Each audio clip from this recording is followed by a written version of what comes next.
Surf today. Get up and brush off the dew on that. Surf today. Surf today. Surf today. Cut it and roll that dew on that. Surf today. Surf today. Surf today. Set up, they about to come through on that. Surf today. Surf today. Surf today. Get up. Surf today. Get up. Surf today. Let's get out the way. Here comes first play. Let's maintain that turf today. Ladies and gentlemen, welcome back.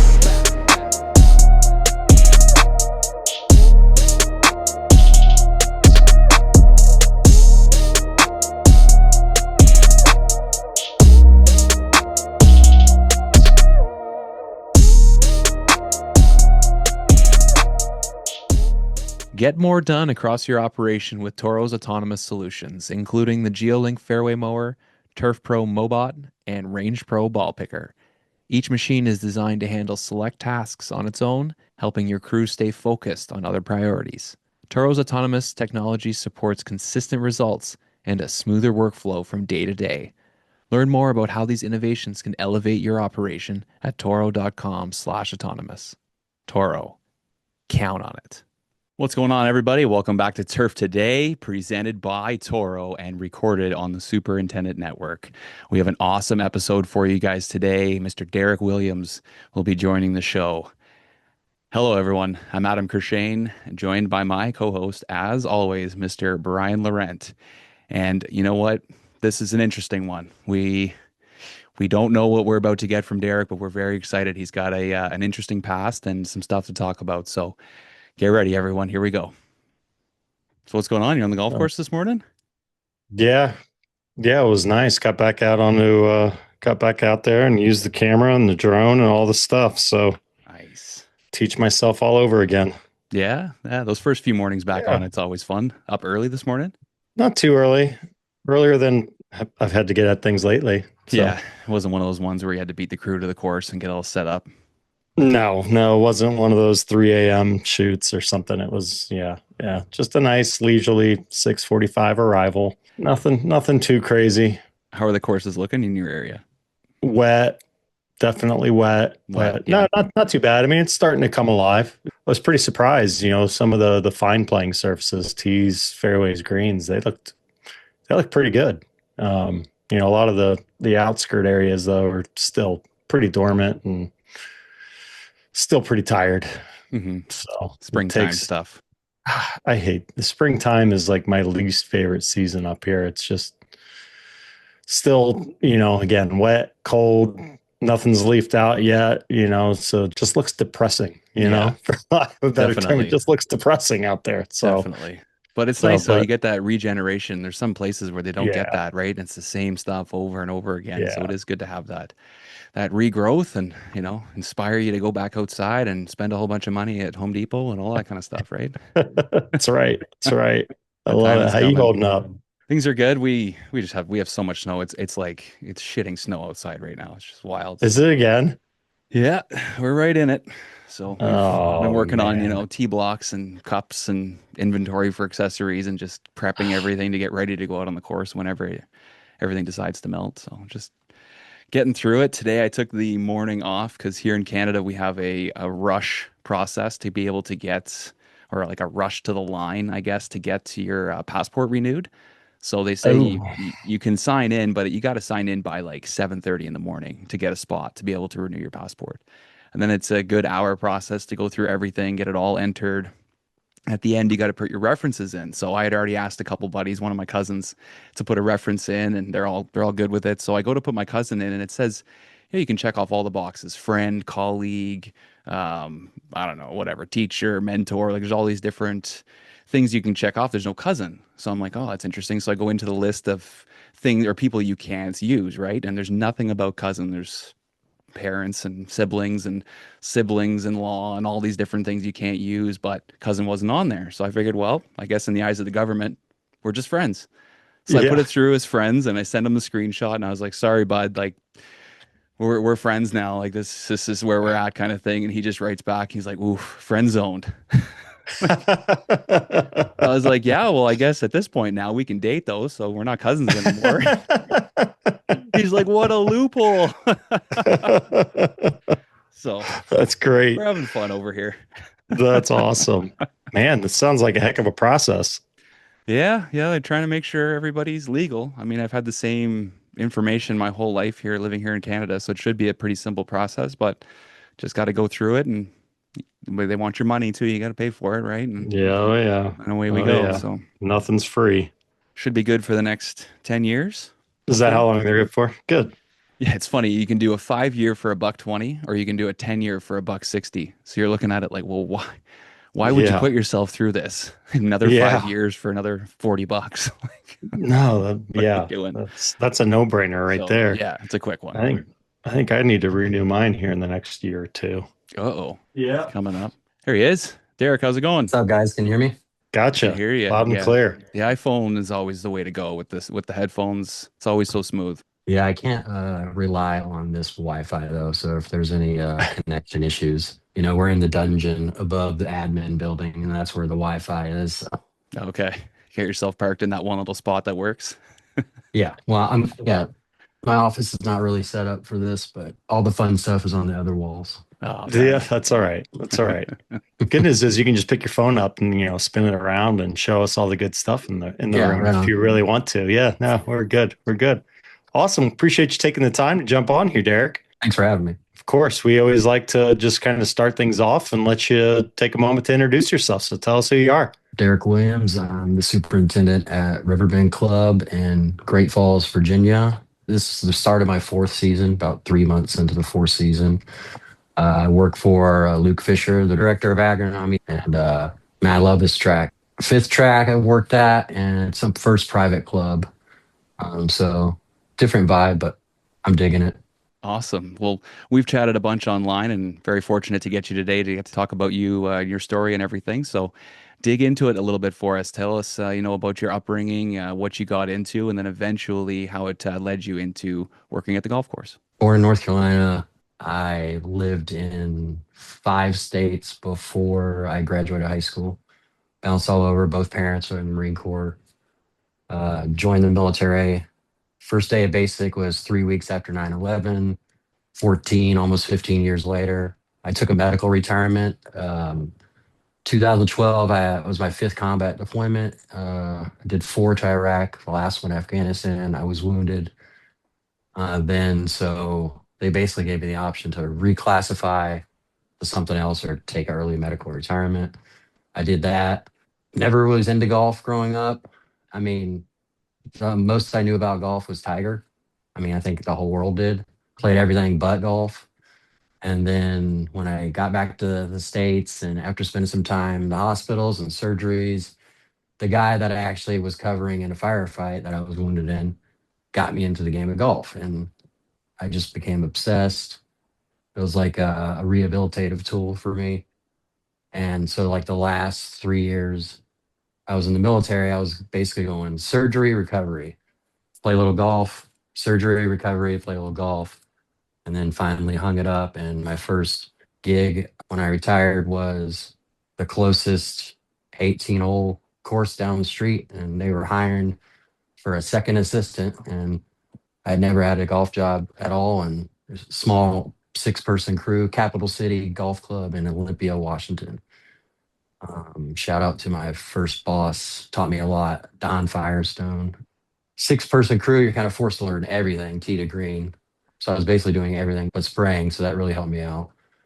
And then I bounced around without getting too personal. First few years separating my transition from the military to the civilian world. Also, I'd throw a divorce in there, family moving around. And so, but golf kind of kept me like grounded, if that makes sense. Even if everything on the outside was kind of jumbled at the time, golf helped me with my transition, with my mental health and keeping me outside, giving me something to do. And I just so happened to really enjoy it. And then, so I bounced between a few courses. Like the first 5 years I was in the industry, I worked at 3 different courses in Washington, Chambers Bay, home course, and Capital City. After that, I moved the relationship I was in at the time no longer. Ended up in Arizona, Longbow Golf Club in Mesa. And then 2023, I moved out here to be closer to my kids and found the job here at Riverbend. My kids live in DC. Well, one does. My oldest is a freshman at UConn this year. Oh, nice. Talk about the transition from the military into the civilian life, and some of the struggles, especially being wounded in action. Obviously, throwing an additional wrinkle in there, but just talk about some of the challenges of I guess reacclimating to civilian life. I mean, there's a lot of programs that the military or the Army specifically gives you as you're transitioning out. They prepare you. You go to some classes. I was going to a lot of counseling, group therapy, that kind of stuff. It really was helpful. But I feel like even if you're in for 3 or 4 year stint, it's very regimented and structured, and it's their way. And you always have a boss to answer. I mean, that's like that anywhere, I guess, in the civilian world. But it's just so different. I mean, no matter what, however many years, it's different and it's a transition. And then, my career, 14 years, 41 months of that were combat. So it was like a lot of just go, go, go, go, where you kind of have to slow yourself down. Don't take things so seriously. But also a lot of that mentality, I really think transfers over into this industry, like veterans working in golf. I know there's great programs out there, specifically like PJ Hope, our director of golf, Andrew Bond, is actually hosting that program at our club here in April. I think it's Nice. 6 or 8 weeks program, so I'm going to be a participant in that. That should be really cool. And I think it'll be a little bit helpful to like the guys that are attending it. They see that, hey, this might be a transition for you and for yourselves, because I just started golf to get outside and whack the ball, and it ended up being a job. So, don't have a traditional background. I dabbled in online degree, Penn State, and then transition with moving, and then I took assistant job. It was honestly, it was a lot. And then I just have I like to say that my degree has been Greg Kavalik at Longbow, Don Firestone at Olympia, Mark Trenner at Chambers Bay, Dennis Soroki at the home course, and the best on the job training from the best guys that you could learn from.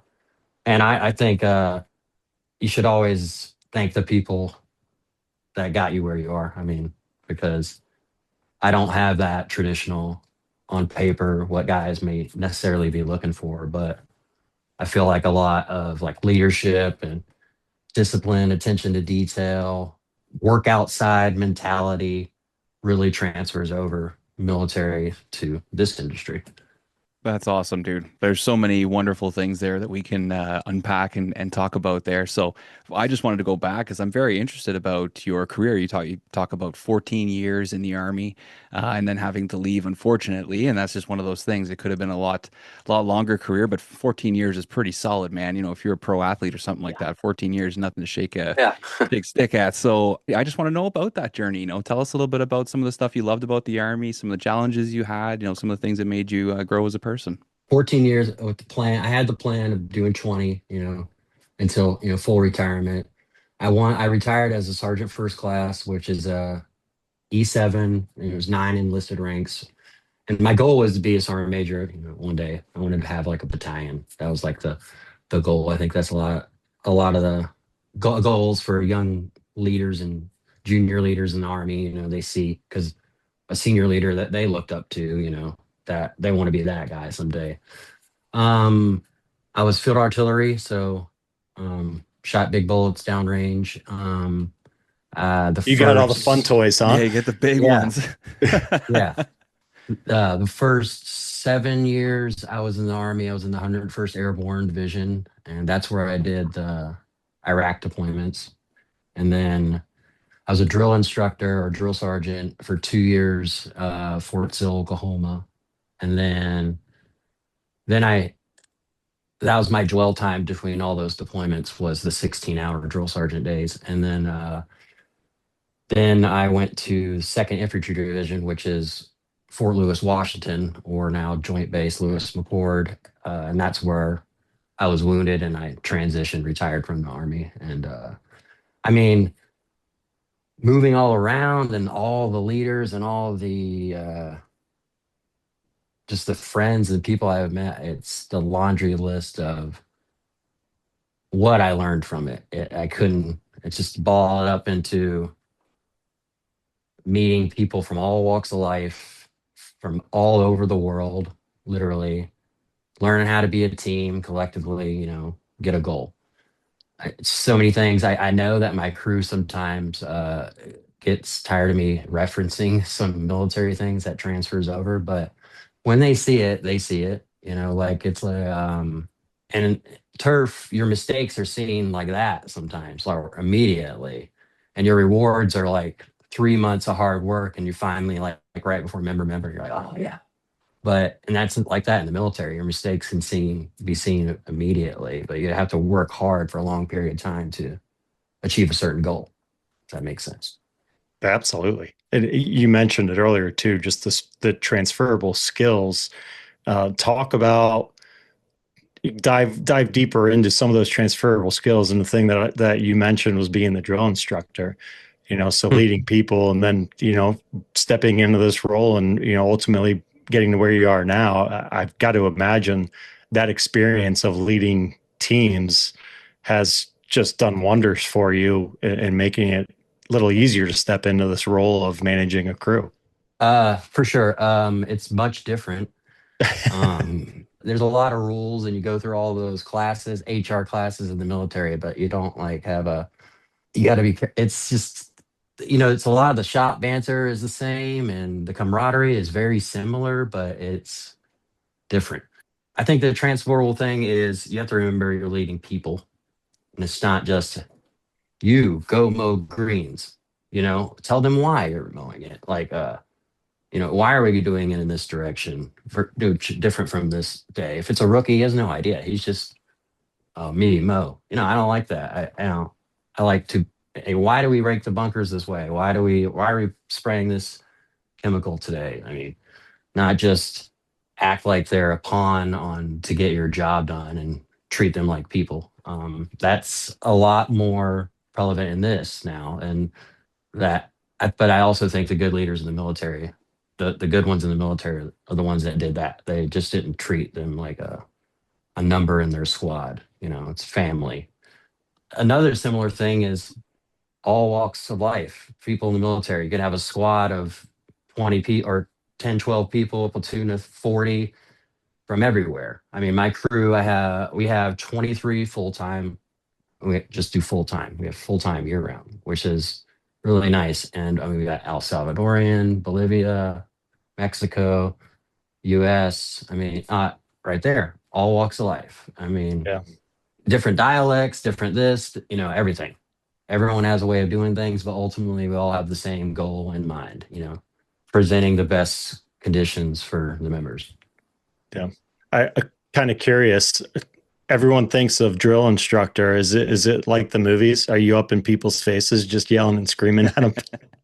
I mean, I was a drill sergeant from 2009 to 2011. And I feel like it's like comparable when you talk about, is LeBron or Jordan better? It's different generations, different mindsets, as in, even when I was a drill sergeant, we were talking about, you have no idea, privates, how we got treated 12 years ago by our drill sergeants. And then our drill sergeants told us the same thing. And I can tell you now, they might be a little bit softer than we used to be, but that like kind of is a transitional thing. But yeah, there is a very much like yelling and the funny quote, it's a movie, but it kind of transitioned. I mean, and you're not there to, as a drill instructor, you're not there to be their friend. You're just there to be their drill instructor. So that sometimes the more they hate you, the more they will learn is very much works. That does not work on a golf course at all. Yeah. It's like Miracle on Ice where he wanted the entire team to No. hate him or something. Isn't that what it was?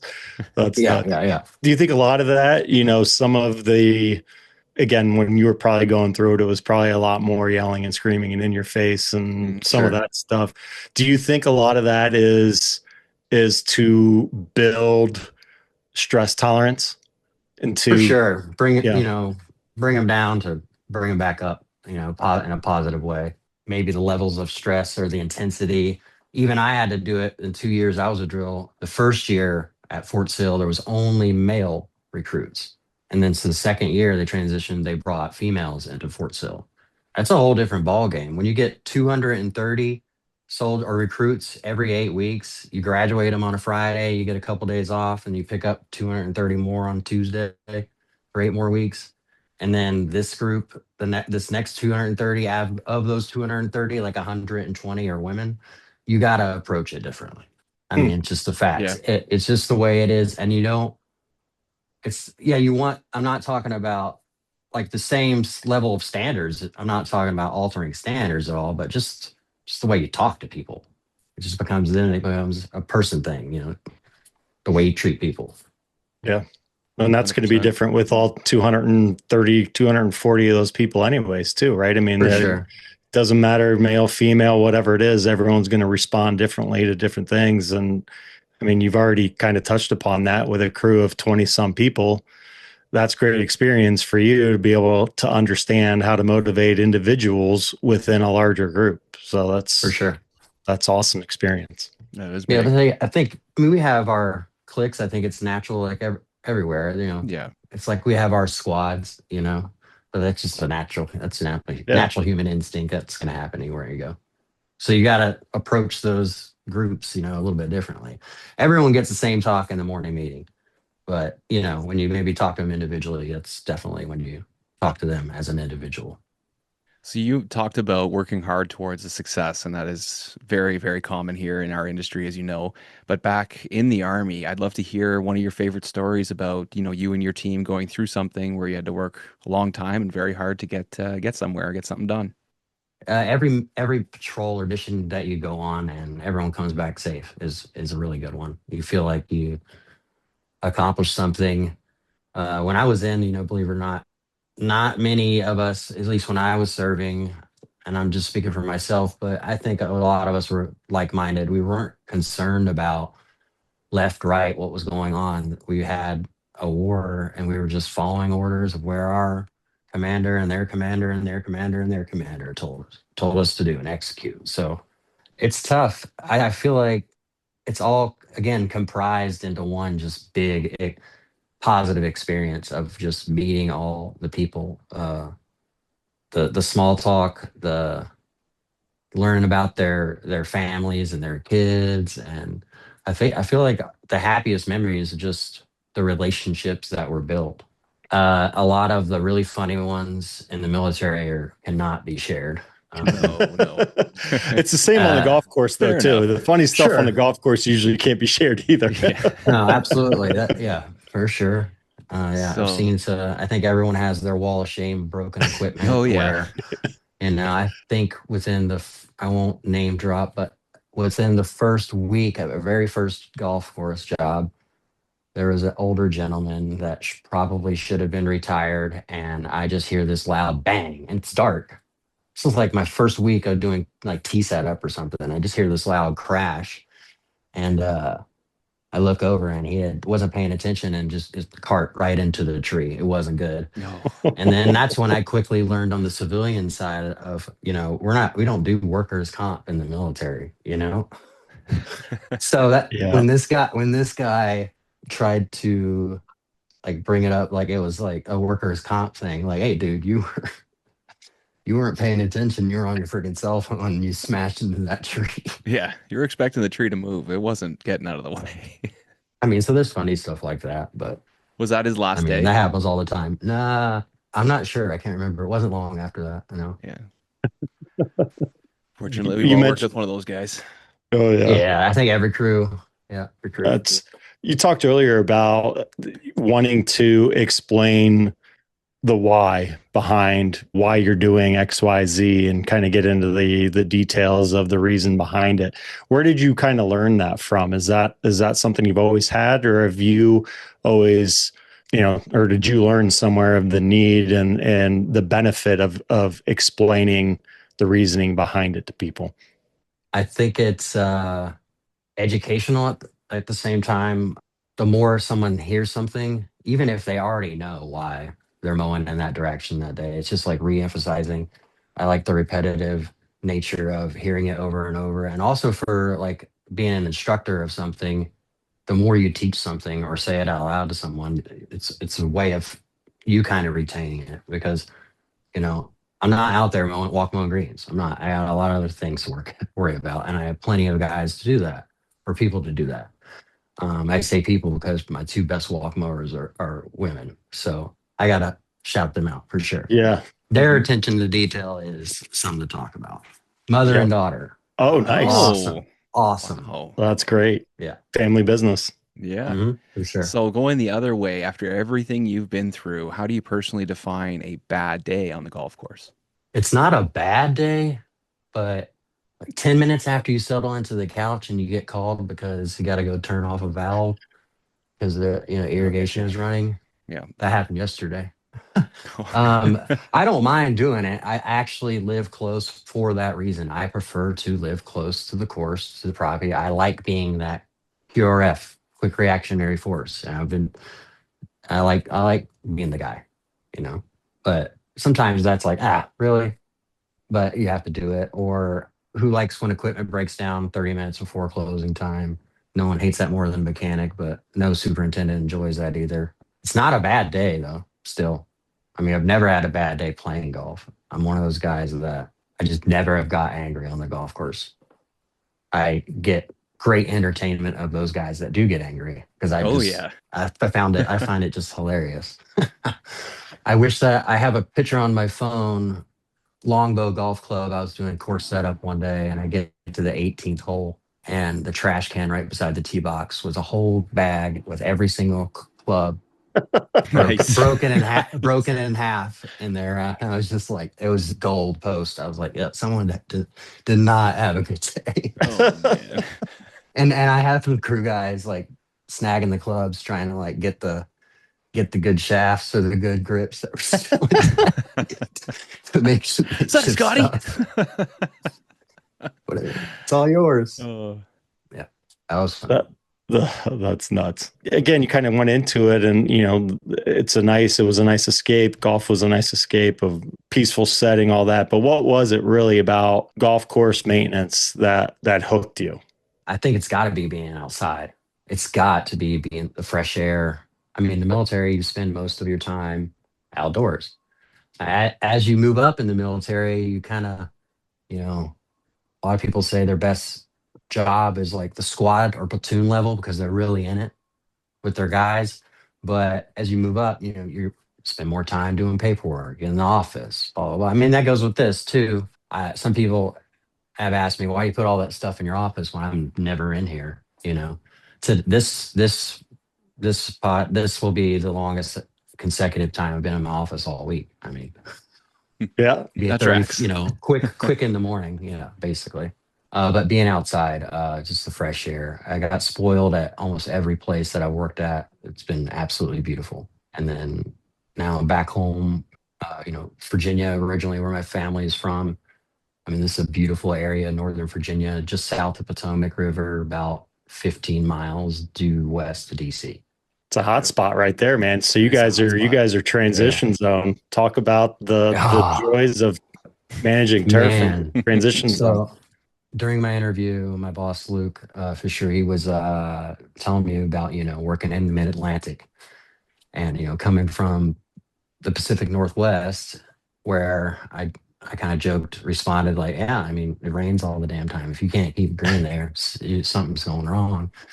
And then in Arizona, it's like, if you can't keep Bermuda nice in Arizona, you're also doing something wrong. I mean, but here we had the biggest weather change. I think it was last week. We went from 86 degrees, and it was the highest recorded day in history, not just like in the last 30 years. And we had frost delay the next morning. What is that? Talk about some degrees, confused grass. frost delay the next morning. Yeah, I know. So it's real. The transition zone is real, but I feel like it sharpens you up. You got to just learn how to react. Second season here, we had no rain all summer. I mean, it wasn't just us. Everyone was bone dry. I mean, we had no way to get water. We had to get a trailer to pump water from one of our ponds over because everything was so low. I mean, you get scary because I mean, it's like that's kind of like you're a chef. You present a meal, you know, someone if you got enough bad reviews, you're gonna lose your gig. You know what I mean? And it's my job to present a good product. And that summer was a little bit scary for sure, but it all bounced back. Bounced back. I mean, we're money right now, Yeah. despite all this up and down weather. I mean, we're really kicking today. I think it's like 56 with a high of 70 today. Really popping. Beautiful. What are you guys working with? Are you guys cool season? We bent grass. We got 007 bent grass. We just transitioned that's for green, tees, fairways, and we got bluegrass intermediate, turf type, tall, fescue rough, fine fescue native. And then we just converted our GPF, our golf prac facility, to all Bermuda game area and tees. And we tested out just last season one tee, one of our par threes, number three. Tested that out with Bermuda. We'll see how it really goes. The true test was everything. This was the true hard winter, and everything was tarped and prepared, and we sprayed, prepared for everything, tarped it up, and the tarps been off not that long. So now it'll be the upcoming weeks be the true test to see where what that transition. I mean, it's gonna be popping. Doing the short game area and the 1T, Bermuda, is that kind of a test run then to see if you guys want to go and do tees or fairways or something like that in Bermuda as well? That was the talk, is the talk. Yeah. About fairways, tees on the golf course. I obviously I hear all about that, and that's communicated to me, but superintendent, but there is a director of agronomy, so there is. I love it. I joke with Luke that although I love interacting with members and stuff, I'm very much like I got the blinders on and I'm just like focused. And although I love the chit chat, I just want to get after it. But I mean, as the director of agronomy, that is part of the gig. Luke has been here for 20 plus years. He knows every blade of grass, all the members. And I love that buffer zone, to be honest with you. He's perfect. The guy is awesome personality. Everyone loves him. So when they talk about that, I don't want to speak for what the membership is having behind in their meetings. It's their meetings. Yeah. They'll tell you if they want to transition to something, they'll let you know. And we'll do it. Yeah. And I'm not going to have my opinion on that. That's kind of like be honest, like it's the military. I just follow the orders from the top, chain of command. If they want to go to Bermuda, we'll go to Bermuda, and we'll prepare and get it ready and take care of it the best we can. I remember very specifically that because Luke is we're the same age, and which I really like. But in my interview, he specifically said that don't feel, always bring stuff up, blah, blah, blah. Because he acknowledged I don't have the turf experience nearly as him. Not even, I don't sniff at that. But my leadership and past experience, he acknowledged that. And he was receptive of, hey, I could learn from that too. So don't be afraid to talk about that stuff. So absolutely, we cross talk. But for the most part, it's a well-oiled machine here. And I haven't changed anything. I've just kind of regimented some things, organization, implemented like the task tracker board, a bunch of stuff like that, because it's just my brain. I can't not have a plan on paper, talk about it, or I can't not execute without doing all that. I need to talk about it. I need to have a plan before I just go. Although I understand in this industry, that's very much how you have a plan. It's going to be money. And an hour into that plan, one thing happens, everything's blown up. And you got to audible like 7 different things, And also, again, learn that in the military. So another thing that kind of transfers over. So, Derek, I wanted to ask you, we have a lot of people that listen to the show who are younger or going through school, have the same kind of dream as you, is becoming superintendent. Any advice that you'd have for somebody who's going to go through that process soon? Be yourself. Always be yourself, no matter what. The person you're interviewing with more than likely can see through if you're not being yourself. And I guess maybe not the interview part, pushing back a bit, whether you're a second assistant, trying to move up, do everything. Be that, not a suck up, but be the yes man. You want to do every single job, every single task out on the golf course. You want to know everything from tee to green, everything from tee to green. Ask questions you don't know the answers to. People are, I feel like, shy about that. If you don't know, ask someone that you know that knows. So soak in all the knowledge you can, whether it's from the crew that works for you, your peers, your boss. And I feel like work ethic is everything. Be the person in the front, leading from the front. And I feel like if you're already that person doing that and you sit down for an interview, it should take care of itself, rather than just experience and have an awesome resume is awesome. I mean, don't get me wrong. I mean, we look for that when we have an assistant job posted, or internships in the summer or whatever. People look at that, and you care about it. But also, if all that paper doesn't equate to what you do out on the golf course or your facility, and with your crew, it means nothing. Yep. That's really good advice. And I think we've heard that from a few others. I mean, the authenticity goes a long way, and then just master the things that take zero talent, right? You show up on time, you work hard, you give it your best. That's just takes zero talent to do that. I try to tell my kids that all the time. It goes in one ear and out the other. And But this industry is so things- tight too, so your reputation does follow you very quickly. Yeah. 10 things that require zero talent: being on time, making an effort, being high energy, having a positive attitude, being passionate, using good body language, being coachable, doing a little extra, being prepared, having a strong work ethic. It's right there on the wall. I was Love gonna it. say, memorize that. That's pretty good. No, I did not. I memorized a lot of things, but no, my memory is shot. Long plane Getting- rides. Getting and- old. I got to know the story behind the Riverbend Club logo, because we've had some Okay. good logos lately, but a fox with better a one. trench coat. I was wondering if you were going to No. bring that up, Brian. Oh, boy. yeah, I've got Oh, to. I love of course. logos. So currently, Mid-Atlantic PGA, their Instagram, to go along with March Madness, they do a 64 logo challenge. We are currently the defending champs from last year Oh, for all hey. 64. There Yes. you So club was founded in 1961, and the whole logo, the fox with the trench coat, is because a bunch of the founding members were part of the CIA. I We was are wondering not- if there was something there. And we're right down the road Interesting. from Langley, where the CIA headquarters is. Okay. So it's not the original logo. I believe it was the logo when I got here. I think it's the fourth logo, but during the redesign, they did the logo. And actually, Lee Wabransky, the golf artist, is the one that did the fox Ah, for the club. nice. Nice. So that's the whole fox with the trench coat, CIA. Good I little love it. history. I think it's sick. I mean, and also because when they were doing the renovation, there was quite a few fox dens. I mean, they're prominent animals in this area. We see them. My dog chases them every morning. Oh yeah, I got to shout out my dog. She was November 2025 turf dog calendar.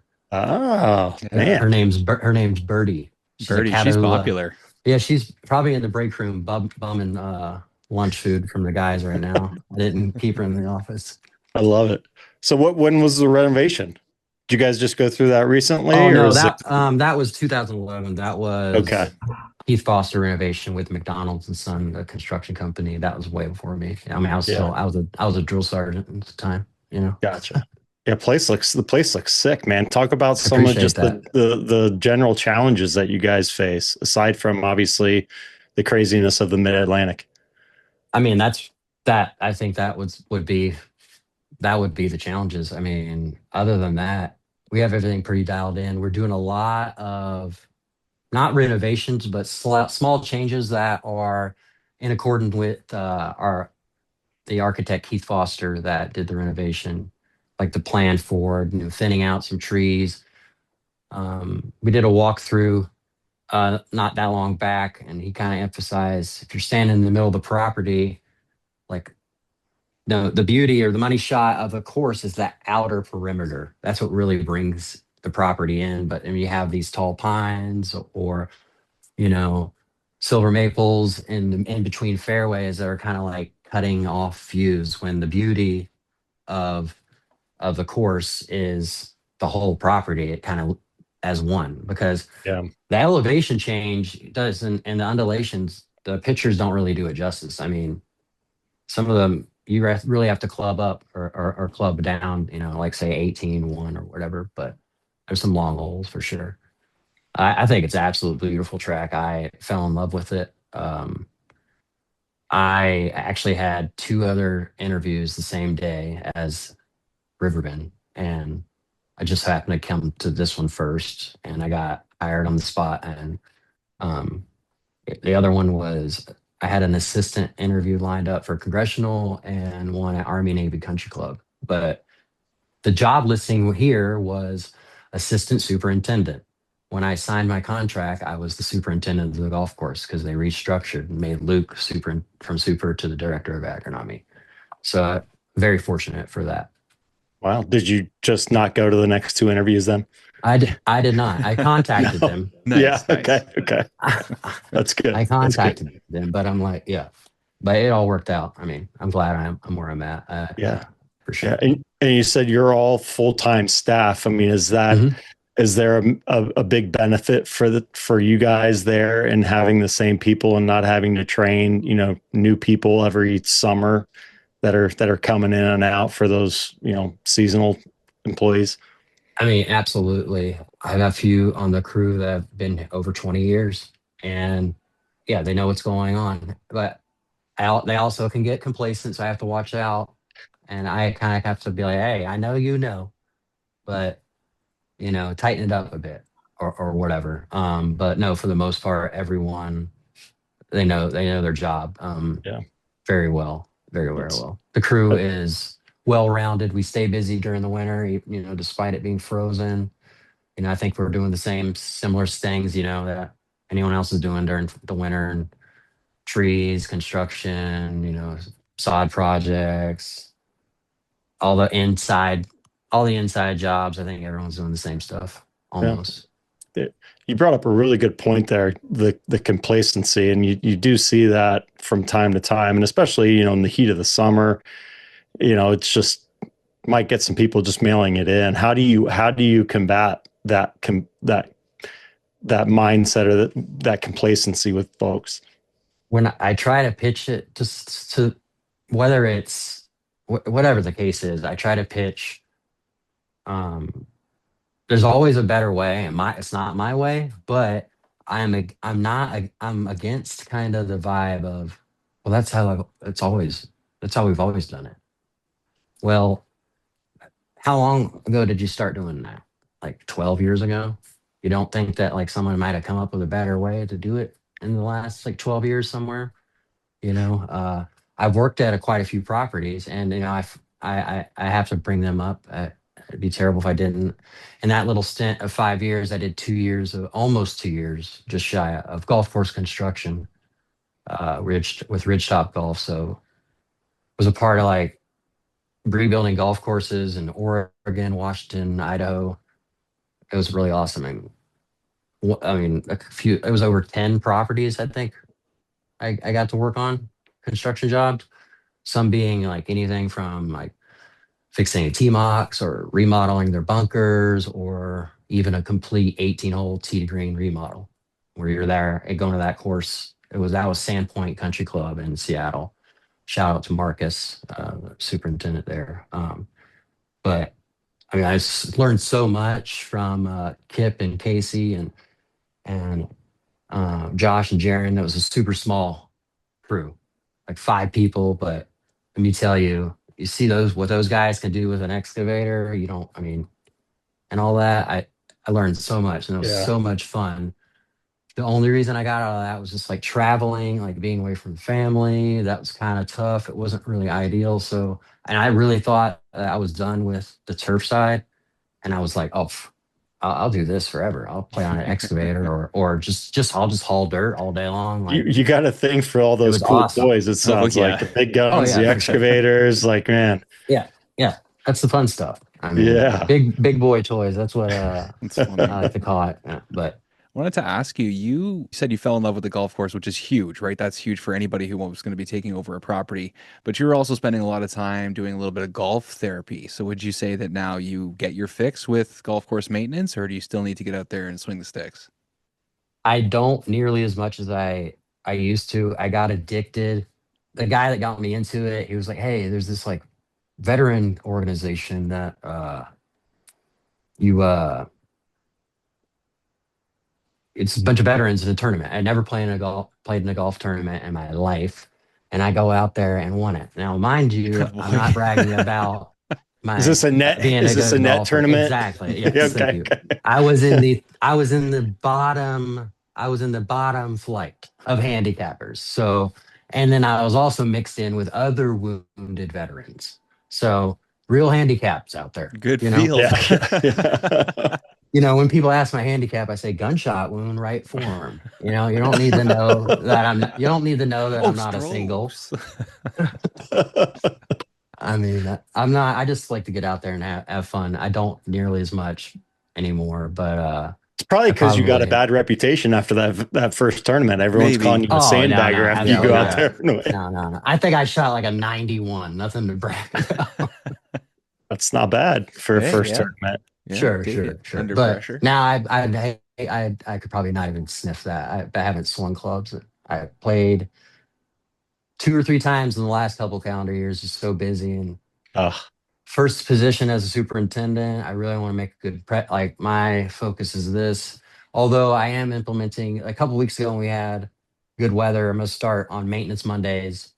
Like after the crew's done, I'm gonna start going out and getting that bird's eye view, see what the players and the members are seeing. I need to do that more, and it's just fun to get out there and swing them. You've at least got a wedge and putter in your cart, right? Oh yeah, oh, of Okay. course. My friends, I'm sure you've seen the memes of what your boss thinks you do, what your friends think you do, blah blah blah. All my friends, I'm like the meme guy on golf because maybe they don't have that many other people that they go. So I get them all, and they maybe assume I'm good at golf, and I'm like, no, I there's no excuse that I should be decent because I have a great practice facility right here that I can Yeah. free of charge play anytime I want. And a top Yeah. tier golf course I can play almost anytime. But no, I don't get out there often enough. Yeah. I had that conversation. I've got some contractors in the house doing some work and they peeked into my office and saw my golf stuff. Like, oh, you must be really good. I'm like, no, you don't get into the golf industry to play golf. Like that's my No. golf game has gotten worse since I got into the industry, but that's Mhm. okay. Well, this has been absolutely fantastic, Derek. We always like to leave the last couple minutes of the show to kind of let you talk about anything you want to talk about. Yes, it has been great. Appreciate it. I guess emphasize I feel like maybe I'm missing him, and this is my opportunity to ask if there's something I don't know about. But there's so many golf veteran things, but it's like instructing or showing veterans the game of golf and enjoying it and playing it, not necessarily maybe as a career, like a full on like a career. Good. I wish there was some kind of board for that. I would love to be a part of or start or whatever because I feel like there's so much value and it would solve job issues. I mean, how hard is it to find good help or good work or even find anybody to just work and just take the job? Because low man on the totem pole is not the greatest. It's not going to be the greatest pay, and you're out there working outside in the elements all day. You gotta kind of have to like it. There's a scarcity of veteran jobs, vets that need jobs. Well, they're going to follow instructions, and they've been outside all their life. For the most part, they're not in terrible shape unless they really let it go. Look for them. There's there's websites out there where I know everyone's got, GCSA and Turf Today and TurfNet and probably 5 other golf job listing posting. But there are websites out there that you just Google it, where you can list your golf job on a website where it's veteran friendly, where veterans go on that website and they look up companies that are specifically hiring or looking for veterans. And it's an option to those that are looking for people. I think it would be great. And also what I was saying about golf, another thing just to close out, not in a negative way or whatever, but with the military and I see it in this industry as well, there's a stigma. Golf is my rehabilitative tool. And so there's never a bad day at work. Um, but if you do have one, talk to somebody, everybody out there. Mental health, it's not it shouldn't be a negative stigma. Go talk to somebody. It's a real thing. In this industry, I've seen it. It's everywhere in the world. But just go talk to somebody. And as stressful and demanding as this job can be, I'm sure for everyone out there, I got 18 holes. Like, gosh, guys are out there, 36, 3 courses, managing 3, 4 courses. What, I mean, goodness, stressful. So if you need help, go get it. And I know that's kind of a negative way, or maybe not negative, but I think it's not talked about enough. Very well said. And I love the idea of trying to get more veterans into our industry. It would be perfect, just like you're talking about men and women who are used to working outside, like being physical, like being part of a team, have a common goal. It'd be perfect. Yeah, right on. Appreciate that. Yeah, John Riley's a part of a program, and I just sent him a text. I'll follow up with you, but there is a program where it's tailored towards individuals that are transitioning out of the military. So if they have, I think maybe 1 year left, they work with them to find some sort of career path for them, and they go and work for, part of the time to kind of get a feel for what they want to do when they fully get out. I'll have to get the name of that. I'll send it over to you, Derek, and That'd be great. see if there's a If you connection don't know, that you can gotta be made. ask. Mhm. I mean, Yeah. I've done the research and I never came across that myself. So Yeah, whatever. I can't remember what it's called, but phenomenal program, obviously. I mean, it's a no-brainer to give people, open their eyes to other opportunities that are out there. And if it's like a part-time thing where they're working for you for 6 months and, they love it, then all of a sudden you got another intern or something or an apprentice basically that can come in and you can teach the trade to. So it's I think it's awesome. like a first screen for grown adults. Yeah, It's yeah, exactly. Right. Hey, Exactly. you might be, maybe you're interested, maybe you're not. Yeah.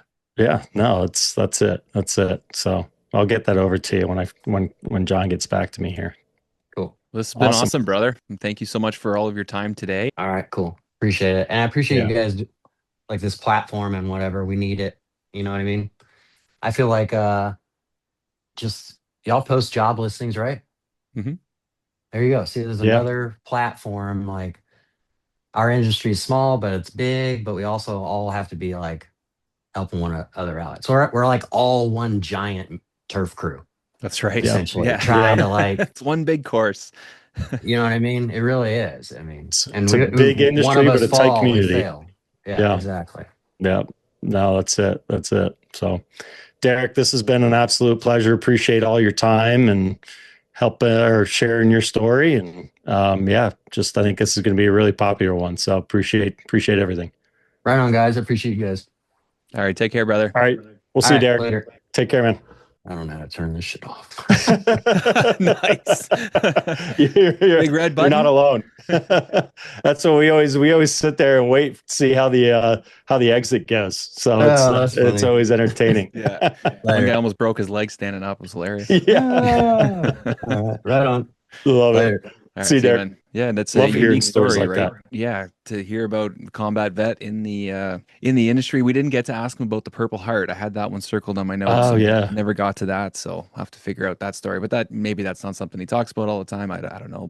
That's cool. I love hearing those stories. Guys, this is ultimately his second career and served our country and just found a new path. Every time we talk to somebody, the path is a little bit different, right? Even if they're Always. younger and they straight up go to turf school, they're going to have a different path. to get to where they end up getting to. And yeah, that's a different one. We haven't really told a story like that before. You know, we did have Mr. Bacon on, who's had a bunch of military experience and stuff like that. But to have a guy who served in combat for 14 years and have to Yeah, leave and it's crazy. figure out what are you going to do? You know, I remember struggling with leaving pro hockey and trying to figure out what I was going to do with my life. And I was very fortunate to find the turf industry, but leaving something like that. And he talked about the years of going through rehab and trying to figure out what Oh, he was going to do with his life. And he just kept returning to the golf course. And it's like, maybe I just come here every day and work. yeah. And now here he is. So it's, we Yeah. keep hearing about it happening, right? People find this job and they go, "Oh my gosh, this is amazing. Why don't more people know about Yeah. this?" Yeah, I know. I know. Yeah. Yeah. What a great story. Was I Hmm. telling you we're talking about doing a masters pool for the Turf Today community? Oh, yeah. Yeah, Nice. I don't know if we're gonna do it through the actual masters platform. Certainly looking into that, but if not, we'll do something like Yahoo. And we got some prizes coming in, a few different things that we're working Ooh, on beautiful. with potential sponsors and things for it. So it should be fun. I don't know how many people you get to sign up for a pool like that, but it could be a lot. Could be a lot. It could Yeah, be a lot. or there's a limit and we just limit it and first however many people get in. But it should be fun and we're gonna post the leaderboard every day too. So hopefully there's Ooh. some chirping and Ooh. some yeah, some friendly wagering maybe. Who knows? I love Yeah. it. Just right around the corner. Right around the Less corner. less Keep than a month talking about it. away. God, that's hard to believe. That's scary. I almost feel like there's not enough hype this year. There's usually a lot of hype, and all we've really heard about is Rory's dinner, which, holy smokes, did you read I that haven't seen the menu? menu. Oh, No. buddy. What is it? What is it? Pull it up. Pull it up. You need to experience this firsthand. Is it a traditional Irish meal? No, there's a little bit of that mixed in. I think they were saying Okay. the bottles of wine and champagne alone were, you know, 5-10 grand each or something like that though. So it's looking like quite the meal. Appetizers, peach and ricotta flatbread, rock shrimp tempura, bacon wrapped dates, and grilled elk sliders. Okay. Four for All four. right. Yeah, I can hang with those. First course, yellowfin tuna carpaccio. All right. Never Main been there. course. I can't say I've had the maybe no, I don't think I've had yellowfin tuna carpaccio. No, definitely out of my price range. Uh Main course, wagyu filet or Mm. seared salmon. All right. All right. Yep, can definitely do that. And then for dessert, a sticky toffee pudding with Oof. vanilla ice cream and warm toffee sauce. Oh, yep. Yikes. That sounds amazing. That is a meal. Pair that with a little red wine and Oh yeah, yeah. Let's see what's a 2015 Salon S, and then a bunch of other things that I can't pronounce. Champagne, 2022 Domaine La Flave. I don't know. Burgundy, a Bordeaux, another Bordeaux. Ooh, 1990 must have been a good vintage year. He's got two. He's got two bottles from, or no, 89 and 90. All right. wow. All right. Yeah, I Yeah, could hang with that dinner. that's That's gonna pretty be a good. meal. That'll be a meal. That'll be pretty good. That beats Bubba's, right? Yeah, I Chicken don't remember what breast, he do. green beans. Oh man. Yeah, it was just like the most plain Southern dinner you've ever had, but Uh still like a traditional meal. People just rip on it to this day. this is the yeah, this one looks pretty solid. I I remember would want to everybody loved see. like Hideki's, right? Because he had all the Oh different yeah. stuff. Oh Yeah. yeah. I would have loved to have seen John Daly win that to see what his meal would have been. It would have been amazing. Buffalo wings, Bud Light. Yeah, that's right. He's gonna cater in Hooters. It's gonna be amazing. That is good. I don't even know what I would do. I feel like there'd be so much pressure, but you did just win the That Masters, so is. That but that would be there would be a lot of pressure on you to do the something whole like world that. sees what you pick for food. I know. And I you know. And you're gonna be judged. you can pick anything, right? Like it's pretty Yeah. much like what do you want? Yep. Yep. But I Well, thought I, that he I did a love good job. I love Tiger's stories after like he'd get a win and like his first meal after a win, instead of going, we're going to the steakhouse and we're going after it. It's like, hey, I'm going to McDonald's and getting my 2 cheeseburger meal. Like, what? All right, man. Well, this was another good one. I gotta jump on a 12:30 call here shortly and then pack up and hit the road. Beautiful. Where are you heading? Kids have my One son has lacrosse in Cincinnati, Oh shit! and Isn't your son then coming to Ottawa tonight or this yeah, weekend? he's there. They're He's there. here. Wow. He's there. He sent me some pictures already. Is he here with Lauren, or is it just came up with a team? No, his prep team. No, he's in Ottawa. Yeah, so they're. I don't know what time they play, but yeah, That's funny. they got a full weekend. Oh man, I'm heading south. So after Ethan's game on Saturday, I'm packing up the sticks and heading to Pinehurst for a few days. Yeah, buddy. Go play some golf. Can't wait. That's gonna be a good one. You got to put me down as Should a be fun. reserve next year if somebody pulls Oh out of yeah. that trip, because that'd be Oh fun. yeah. That'd be cool. We get this house that is just, it's a massive house, sleeps 12 people. So pretty much, everyone's got their own little spaces and all that. And then it's got a poker table and a pool table downstairs with the bar and all that. Oh my gosh. It's No fun. zero fun. So I've been making sure to train the liver in preparation for Good. this trip. Yeah. Good. Yeah. Nice. I'm in playing shape right now. That's for sure. Not a boy. That's exciting. Yeah. That's exciting. Yeah. Well, should be good. come back with more money than you left. That's the plan, right? That's the goal. That's the goal. I got the chains for the prizes this year. Boy. We're ready. All right, buddy. Well, have a good All right, weekend. man. Good Yeah, job you today. too. Yeah, we'll see you. Okay, take care. That was great. It was great. Great. We need to open up a dictionary or something. Yeah. Learn some more words. Thesaurus. Yeah, I use Yeah. that one a lot. I also use fantastic. Yeah. I edit. I'm Yeah. like, another fantastic. I know. I listen back to a lot of the stuff too. I'm always like, awesome. Awesome. Was it really awesome? Yeah. Oh, we like to have fun around here. We are back with another Ask the Agronomist segment featuring PhD agronomist Tony Goldsby from the Andersons. Our question today comes in from Nathan Holloman. Why is the Andersons the best choice for my quality turf grass? Awesome. Well, thanks again, Adam, for having me on the show this week. And thanks again for all the great end user submissions we always get. This one from Nathan this week. And, what a great question. And at the Andersons, pretty much everything we center on really is around delivering consistent results for professional turfgrass managers like yourself. And that really comes down to kind of a tagline we've had and really three core tenets or principles that we have as a company, and that's quality, service, and technology. So, starting with the quality standpoint, obviously we control all of our raw material inputs in our manufacturing process, which, allows us to produce extremely uniform, predictable nutrient products, that give you, minimal segregation in the bag, which you want, and obviously reliable performance that, turf managers can get time and time again.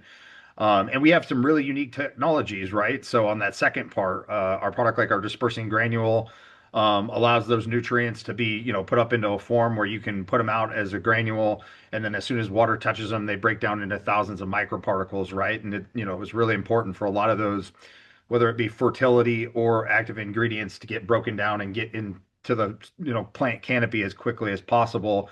And then that prevents anything like a mower or something like that from coming and picking them up when you're out there mowing later. So that's kind of the first two pieces. And like I said, the last one really around that service piece. And again, our team prides themselves on working directly with, whether it be our distributor partners out there, superintendents and lawn care operators direct, and really trying to help you guys solve problems and not just sell products, right? Find solutions for making your job easier, and what you do every single day. So when you combine all those premium formulations, proven technology, and strong, obviously, customer support, I think that's kind of the trifecta that makes Andersons a trusted partner for high quality turf managers.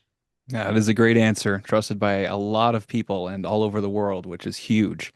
We have a great follow-up question to this question on next week's episode, so we will get into that next week. This wraps Awesome. up another Ask the Agronomist segment featuring Dr. Tony Goldsby from the Andersons.